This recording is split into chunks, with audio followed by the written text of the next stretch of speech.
Deceived me. I was the witness, the only witness to an outrageous crime. There's nothing more I can say in a letter. Please contact me at once, and it's signed Elliot Wormsley. Wormsley, that sounds like a name on a Dickens. Elliot Wormsley, MS, PhD, Statistical Services, Baxter Building. Bird-watcher, huh? Mm-hmm. What kind of canaries is the statistician interested in anyway? Oh, stop kidding, George.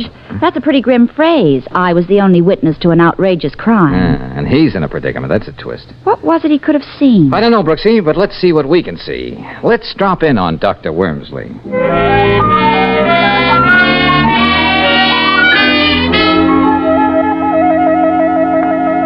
These are the binoculars, Mr. Valentine. The ones I used to watch starlings on that penthouse roof down there. Uh-huh. But that's almost 3 blocks away, Dr. Wormsley. I know. The river house, huh? Pretty swanky. Golly, George. You can see halfway around the world with these binoculars. All right, Angel, stop playing. Back to you, Dr. Wormsley. So you looked for starlings and saw a killer hawk, eh? Something like that, Mr. Valentine. Okay. Now, just what was this outrageous crime? What did you see that you shouldn't have seen? Murder. I guess I dropped your binoculars, Doctor. Did you say murder? I can't be sure, but I just trained my eyes down there, as I've been doing for weeks. And in that instant, I'm almost certain I saw a man push another man off the roof. Of course, he had his back to me. What do you mean, almost certain, Dr. Wormsley? Well, it was over in a second, and I didn't expect to see what I think I saw. Besides, statistics show that the element of error in visualization over 100 yards is 14 to 1,000. Yeah, well, we'll take your word for that. But why didn't you go to the police with this story? Oh, no, Mr. Valentine. I'm a modest man, and I don't like publicity. Besides, I'm coming up for the presidency of my club. And, so many people think bird watching is, a little peculiar. Yes, I know, you wouldn't make it. But murder is a very serious business. Mr. Valentine, if I'd seen any mention of what I suspected in the newspapers, I would have volunteered this information to the police. But as it is, no crime has been reported. Well, that's right, George. I didn't see anything about it. Still, the picture of those 2 men keeps haunting me. I'm thinking of my reputation, but I do have some public spirit, and I have to make sure. My conscience wouldn't let me rest if I didn't. Oh, I see. And you want me to check at the river house and soothe your conscience? That's it, young man, precisely. It shouldn't take you more than a day, and I'm willing to pay your usual fee. Okay, it's a deal, Wormsley. Oh, Brooksy. Yes, George. Just on a hunch, get out of the Bureau of Missing Persons. See Finley. Okay. Find out if anybody's been reported missing from the river house. You will keep my name out of this, won't you? Oh, yes, we'll do our best, Professor. I'll meet you back here later, Brooksy. Okay, George. I'm going over to the river house.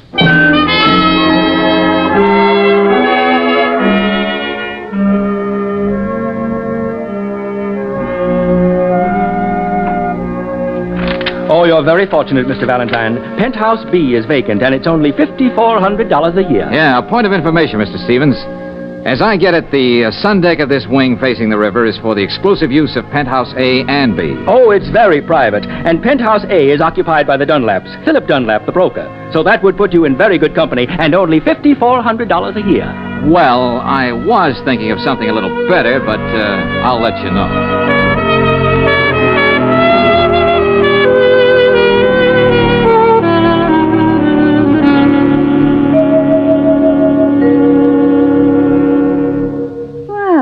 Look who went and rang my doorbell. Wouldn't be the Full of Brush man, would you? Not unless my samples are showing. Oh, come on in anyway. I hope you'll pardon the sunsuit. I wasn't expecting company. No, it's nothing at all. I mean, practically.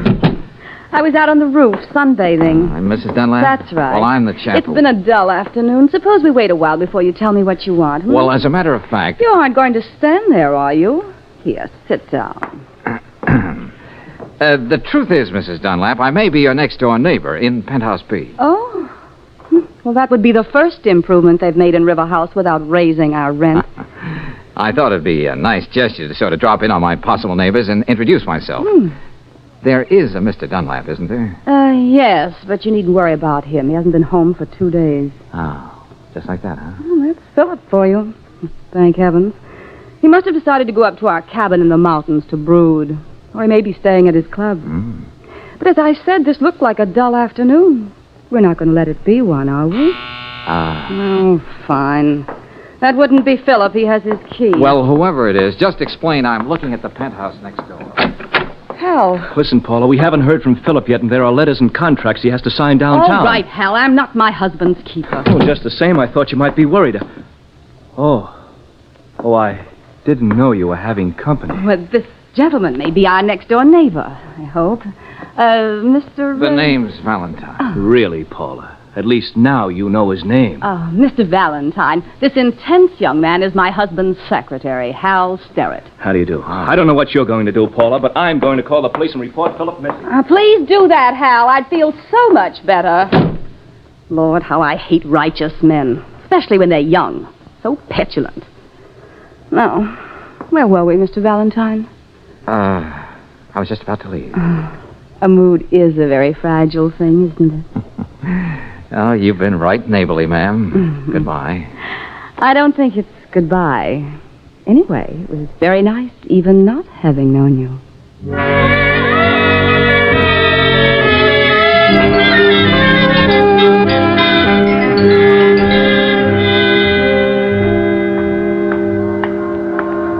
Oh, Mr. Valentine. Mr. Valentine. Oh, Dr. Wormsley. I was waiting for you to come out of the river house. But why? I thought you made it a point you were to be the unknown factor in this deal. After you left, I did some calculating. Yeah, good for you, good for you. There must be a way of getting into this empty lot without climbing over that fence. And in my calculations, I discovered that the odds against anything as extraordinary as this happening to an ordinary man like me would be about 14,000 to 1. You don't say. So if you don't mind, Mr. Valentine, I'd sort of like to tag along with you and see if I'm really that 1 in 14,000. Looks as though there's a gate in this fence. If we can get these fish cans out of the way. George! Hey, Brooksy, you should have brought a friend. We'd have a fourth for bridge. Oh, hello, Miss Brooks. Oh, George, there's been no report of anyone missing in this district. Oh, thanks. I was on my way to your office, Dr. Wormsley, when I saw you heading for the river house. So here I am. Well, kids, let's see what we shall see.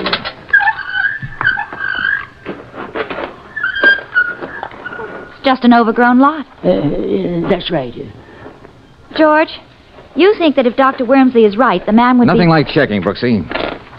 Dr. Wormsley, you did say that when you saw a man pushing another one off the roof, his back was towards you? If I saw what I thought I saw. That's right. That would mean he was facing away from you, toward the river. Yes. Well, there's the river behind that high board fence. And on this side of the building, there are only the windows and the elevator shafts and the stairway. So no one would have seen him fall. Mr. Valentine, over here, look. Huh? That's a man. I mean, it was. Past tense is putting it mildly. Oh, George. Then it wasn't my imagination after all. No, Dr. Wormsley, it wasn't. And just to quote a few more odds, it's at least 1,000,000 to 1 this is the body of Philip Dunlap.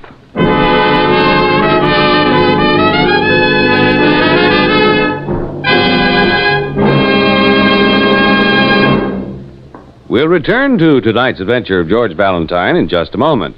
Meanwhile, a word about the great American pastime.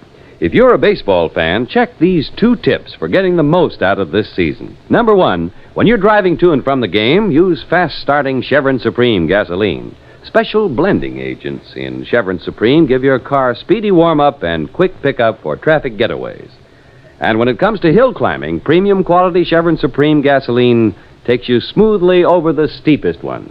Number 2, at independent Chevron gas stations and standard stations where you can get Chevron Supreme gasoline, there's a grand gift for you.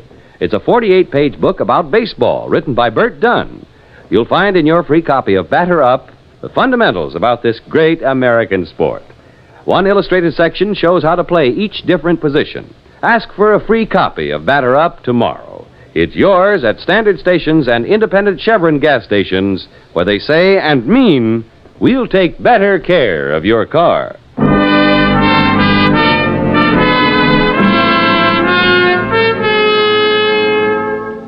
And now, back to tonight's adventure of George Valentine. It's only natural for a member of the Bird-watcher Society, even when he's a professional statistician like Dr. Wormsley, to be watching starlings on a penthouse roof. But when instead his binoculars revealed one man pushing another off that self-same roof, well, that's just sort of a case George would get involved in. It's about an hour since George found Philip Dunlap's body in the weed-covered lot back of the apartment building. And now we join George and Claire talking to Lieutenant Riley at Homicide. Yeah, what is it? Lieutenant Riley, Donnelly just brought Hal Starrett in. Do you want to see him now? No. Let him cool his heels out there a while with Mrs. Dunlap. Yes, sir. Now, about Dr. Wormsley, Lieutenant Riley. Okay, Valentine, okay. When Lieutenant Johnson turned the case over to me, I didn't know what I was getting in for, but I'll do my best to keep your client's name out of the case. Oh, you're a pal. Well, as a matter of fact, Lieutenant, you owe our little bird-watcher a debt. He did uncover a murder. Miss Brooks, I don't want to appear ungrateful. Oh, no. I can always use a new murder. Oh? I'm overjoyed that when you and Valentine stumbled over this homicide, you were thoughtful enough to let me know about it. Oh, well, it's nothing at all. If you hadn't, I'd lock both of you up and throw the key away. Well, now that you're back your own sweet self, would you mind telling us what you found out from Mrs. Dunlap? Well, she said she was out shopping all that afternoon, and the doorman is alibying her. When she got back, this kid, Starrett, was still there, waiting to see his boss, Mr. Dunlap. He hung around a little longer and then beat it. Did Mrs. Dunlap suggest that there might have been any bad blood between Starrett and her husband? Well, she wasn't too anxious to admit it, but it seems young Starrett was being fired. Yeah, but what was the reason? Bad spelling or making Google eyes at the boss's wife? I wouldn't know, not yet. Mrs. Dunlap was too broken up to go into every little detail. Broken up, huh? I can just see her tears flowing like wine. What do you mean by that? Well, just thinking out loud. Yes, Lieutenant? You can send Starrett in here now. Yes, sir. Well, it looks to me as though Mr. Starrett has some explaining to do, or else. Well, we know that he was there that afternoon, and your Dr. Wormsley saw a man push Dunlap off the roof. Come in, son, come in. Lieutenant, I Sit don't down. understand any of this. Oh, you. Hello, Starrett. What are you doing here? Just a neighborly interest in the fate of your late employer? Say, what is this? Yes, George, I didn't know you two had met. Well, never mind. Now, what's this about Dunlap deciding to fire you, Starrett? Well, Why? he didn't like my work, I guess. That's the usual reason, isn't it? You'll save a lot of time if you tell us the truth. You asked me a question, and I gave you the only answer you're going to get. You had a fight with your boss, didn't you? No. In the struggle, you pushed him off the roof. No. A man saw you from an office building. He couldn't have. Oh, Lieutenant. Yes, Donnelly? Can I see you a minute? Yeah, okay. I'll be right back. Hey, tell me something, Starrett. Yes? If you were already fired, why were you so worried about Dunlap? Even going to the Bureau of Missing Persons yourself? Because he was the best friend I ever had. It hardly jives with the story Lieutenant Riley is building up. Hey, Starrett. Yes? You're a college man, aren't you? Oh, what of it? Syracuse, 1942? What? Why, yes, but how did you know? This, Phi Beta Kappa, too, aren't you? That's right. But what are you driving at, Lieutenant? Well, this Phi Beta Kappa key. The medical examiner found it clenched in Dunlap's fist. It's yours. I don't know how it could have gotten there. He must have ripped the key off your chain as he fell off the roof. Okay, Starrett, I'm arresting you on suspicion of murder.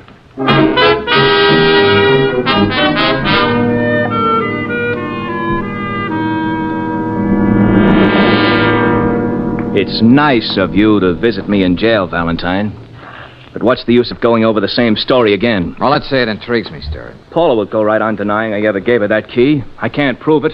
Why should you believe me any more than anyone else? Because I happen to know a little more about the lady in question. Now, look, friend, let's stop being delicate. Paula decided she liked your type and made you the odd man in the triangle.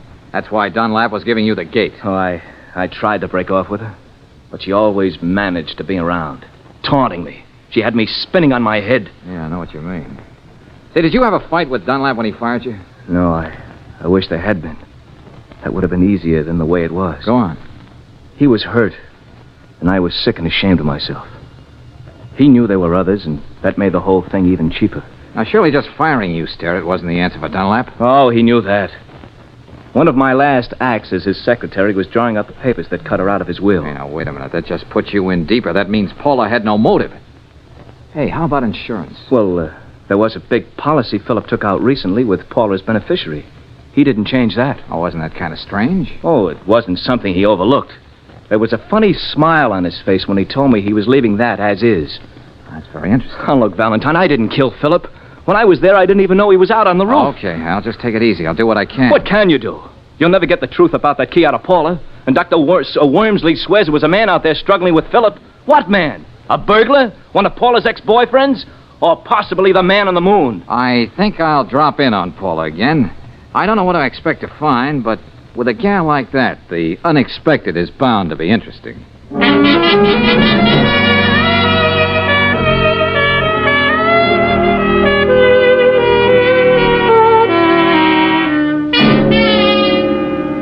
Well, if it isn't my next-door neighbor. What now? Cup of sugar? Couple of eggs? Well, maybe I did make a little fib, but you didn't believe me anyway, did you, Mrs. Dunlap? Paula. Okay, Paula. Too bad about young Starrett, isn't it? What a thing to say to a grief-stricken widow. Can I get you anything? We may as well make ourselves comfortable. You've got a head start in those lounging pajamas. They're really something. I was wondering when you were going to notice them. Hey, you know, I never appreciated before what lounging pajamas can do for a woman. Didn't you? No. I might say if she were out on a roof and someone happened to see her from Dr. Wormsley's window, he might mistake her for a man. If he'd never seen a woman before. His office is more than 2 blocks away. But to get back to our hypothetical woman, yes. How much do you guess she'd have coming to her if her husband were murdered and there was a nice fat insurance policy, the only thing he didn't cut her out of? We've gotten a long way from lounging pajamas. Oh, I don't know. And I can't help wondering what the lady in question would do if she had a perfect patsy and a difficult young man who was suffering pangs of conscience. She might even do something brash if she happened to remember the Phi Beta Kappa key he gave her in a tender moment. Tell me, have you confided these flights of fancy to anyone else? Oh, no, my sweet. I wanted you to be the first to know. And you, my sweet, will ruin your eyes reading all those pulp magazines. There's another angle to this lady of the rooftops. Oh, what's that? With all the insurance money she's sure to get, and with an admiring eye for a certain broad-shouldered character who seems to know what it's all about, she might make life very pleasant for him. Very. You couldn't say he knew what it was all about if he fell for a pitch like that, now, could you? Oh. I'd better get my cigarette before we go on with this little game. Or you can quit playing anytime you want to. My dear old father used to play a lot of poker. He used to say the game was never over till the last bluff was called. Uh-huh. Didn't your old man tell you that even one of those effeminate-looking automatics make a loud noise and leave holes when they go off? I have a permit for this gun. Uh-oh. Come on now, Paula. Let's see if you can answer that phone with one hand. You know, Georgie, that could be your next to the last glib remark. When that phone stops ringing, you don't worry yourself into a tizzy trying to guess who it was. We've been supposing a lot of things here tonight. Now let me top it off. Suppose they found you draped on the floor there with a bullet in your head. Okay, what then? I was in bed when I heard sounds in the living room. I opened the door. There was a figure in the darkness. After everything I'd been through, I didn't stop to think. I shot the prowler. I gotta hand it to you, Paula. Skip it. Just sit there on the couch a few minutes till I get my story straight. When I shoot you, I may have to tell the story 12 times tonight, so it's got to be perfect.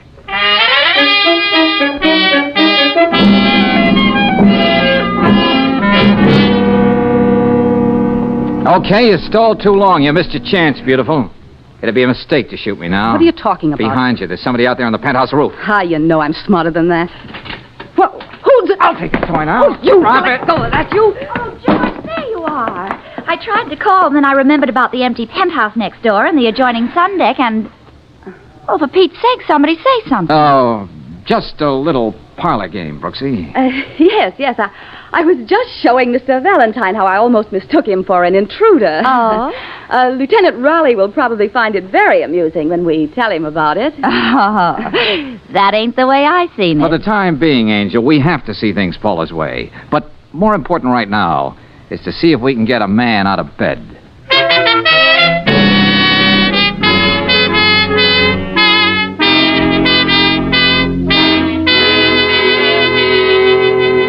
No trouble at all, Valentine. Don't mind selling a little insurance any time of the night. Are these all representative policies, Bennett? Yes, sirree. Anything you want, we've got it. Life, Accident, comprehensive liability, tornado insurance, plate glass. Any insurance against fatality during parlor games? What's that, Miss Brooks? Just a private joke. This life insurance policy. Oh, any amount you want. Just a simple physical Well, these examination. clauses at the beginning, they're pretty standard in all life insurance policies, aren't they? Yes, indeed. Each one of them meant to protect policyholder and the company. What's up, George? Well, thanks a lot, Bennett. You've been a great help. Yeah, but look, old man. Sorry, shopping around, but I'll keep you in mind. Let's go, Brooksy. Now, Brooksy, first thing in the morning, I want you to check with all the druggists in this section of town around River House, Dr. Wormsley's office, 20 or 30 blocks in each direction. Oh, my aching I'm going to be feet. with Lieutenant Riley. I hate to think of his blood pressure when I mention one little word.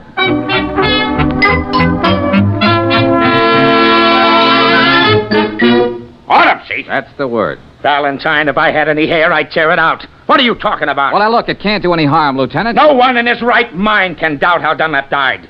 This Wormsley saw him shoved off the roof. Then the body was found sprawled all over an empty lot, 12 floors below. Cause and effect. I have every reason to doubt that Sterrett killed Dunlap. I suppose you're going to tell me Mrs. Dunlap killed him, huh? That she used to be the strong woman in the circus. I didn't say she killed him. Then who? What? Ah, for the love of heaven. How about that autopsy, Lieutenant?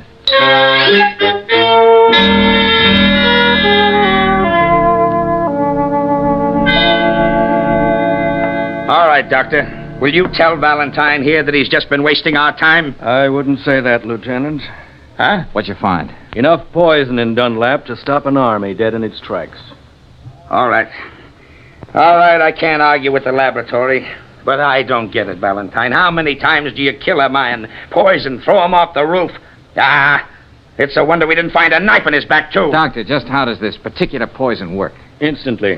Every muscle in the body becomes rigid all at once and stays that way. Then it's possible that after a couple of days, the effects of the poison could be mistaken for rigor mortis. Not only possible, Mr. Valentine. It seems just what happened. Hey, wait a minute. Wait a minute. If Dunlap's fist was clenched like that the moment the poison took effect, how did that Phi Beta Kappa key get in his hand? That's the point, Lieutenant. It was forced into it. And certainly Hal Sterrett didn't do it. That does it. That does it. I'm going to have Paula Dunlap picked up, and she'd better have all the answers.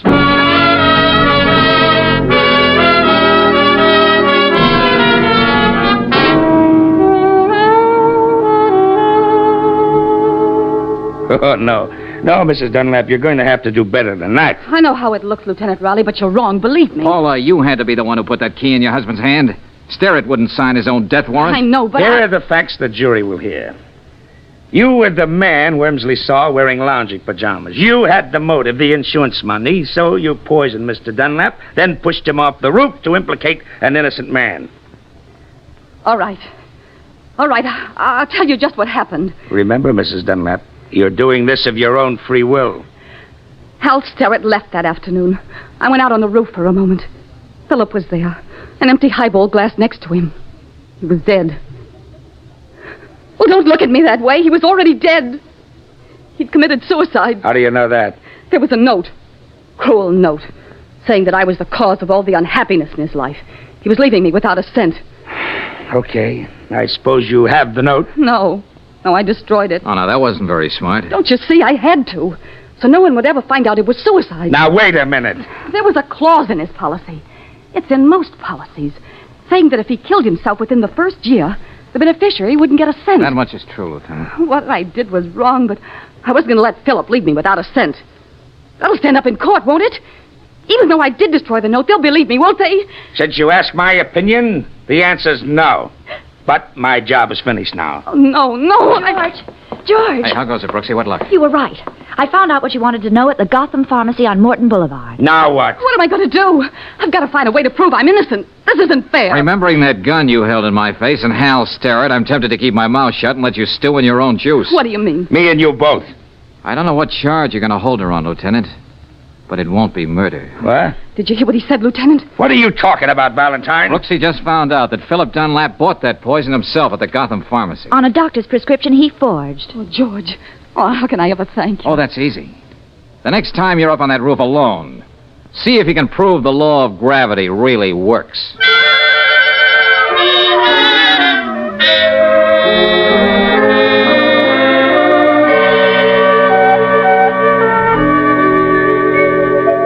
George, don't don't you think that was sort of a morbid joke for Dunlap to play on his wife? Well, Angel, Paula played a few pretty grim jokes herself. Yes, but to leave her name in that insurance policy, knowing that she wouldn't get a penny. Crime, punishment, so forth. Hello. Anybody here? Oh, come on Dr. in. Wormsley. I just thought I'd drop in and take care of that little bill I owe you. Oh, thanks. How do the birds look these days, Doctor? What? Oh, yes. That reminds me. I must thank you, Valentine, for keeping my name out of the Dunlap case.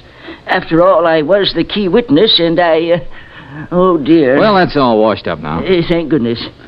Oh, yes. Mrs. Dunlap isn't living there anymore, you know. No? It seems 3 young ladies are sharing that apartment now. And yesterday... Why, Dr. Wormsley. Oh. What kind of birds are you watching now? Oh, well, they were very wild canaries. Oh, goodness. What am I saying?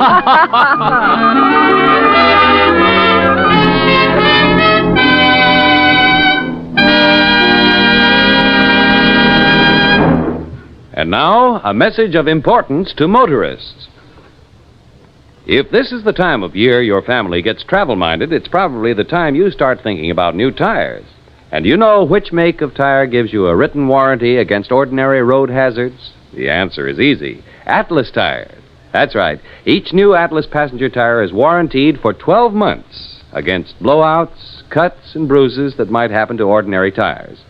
And each Atlas tire has a double warranty. First, by the manufacturer, and second, by the distributor.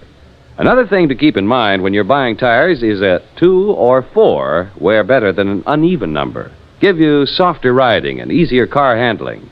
For that extra margin of safety, get Atlas tires at standard stations and independent Chevron gas stations where they say and mean, we'll take better care of your car.